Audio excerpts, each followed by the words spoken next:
Hi guys, mayong adlaw. So nagbaklay-baklay ko ganiha diri sa Maramag unya na isa ka bata nang utana sa ko ang kuya asa dapit ang dalan padulong sa Cagayan. So ako silang gitudloan. Unya ni anak ning bata nga sige salamat kay magbaklay magum ni padulong sa Cagayan. So mao to na curious ko. Ako silang giapas kay mautana ko unsay rason nga nang magbaklay mo sila padulong sa Cagayan. So mo ni lang ingon guys. Kailangan? Ya.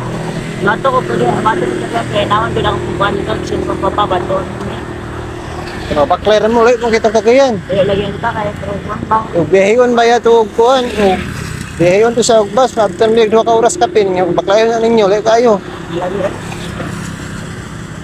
Ano nawala man yung kwarta di ay? Concern ko na bago niya, natingan nila, nawa ang kwarta na magtanaw sa bagay, gusto nila. Kapila man ba to? Siyempre na to, nawa lang. Sandun mo. Sige, magbaklaya mo ito, hindi kayo ito. Wala mo yung mga kaon mo, baklaya mo, may kaon mo, lipong mo, paglalan niya.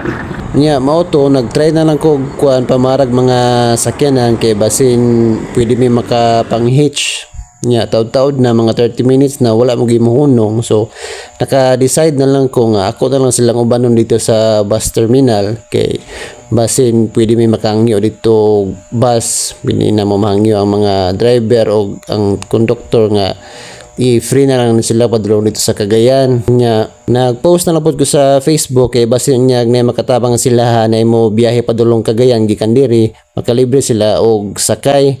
So dako kay tong pasalamat kay napansin sa to ang idol nga vlogger na pulis kauban siyang asawa ila po ding gi-aksyonan ni Ritso. Shout out sa mga idol, oh. Sir Jarrell Mine, ang asawa. Pwede na mo makasakay o baklayo mo yung ikat sa Baklayer man daw.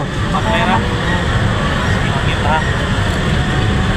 Kabangan daw makasakay mo grungal ha. Kaya pa. Sama mo mga mga baboy. Ikaw ka, balik mo. Pero karo baboy.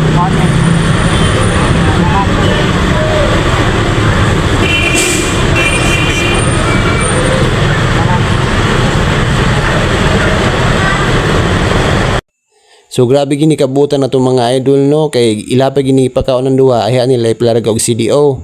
Pero sa wala damha na ay nanawag nga babae nagpaila og ilahang iyaan. Di ay kaning duha nilakaw sa ilahang balay nga wala na nanghid. Grabe ang kabalaka sa iyang inahan og iyahang iyaan kay asa na daw sila nga nung nawala sila kalit wala sila na nanghid. So mao to gi-hold ni sir ning duha kay para ma-pick up ni silahang ginikanan kay taon balaka na pud kay ang amahan og ginahanan ning bata ug ang igsuon aning kuan lalaki nga yang kauban. So pagkataod-taod nakuha ra sila sa ilahang kuan ginikanan og nakauli na sila nga safe sa ilahang balay. Daghan gid kayong salamat sa atong mga pinakabuutan ug pinakapugi ug gwapa nga mga pulis diri sa Maramag Bukidnon. Ma'am, sir, daghan kayong salamat. God bless sa inyo ug sa inyong family.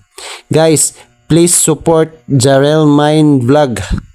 Ato na silang suportahan guys, mo sila ang isa sa mga pinakabuutan ng mga pulis diri sa Bukidnon. So, moro to guys, salamat and God bless atong tanan.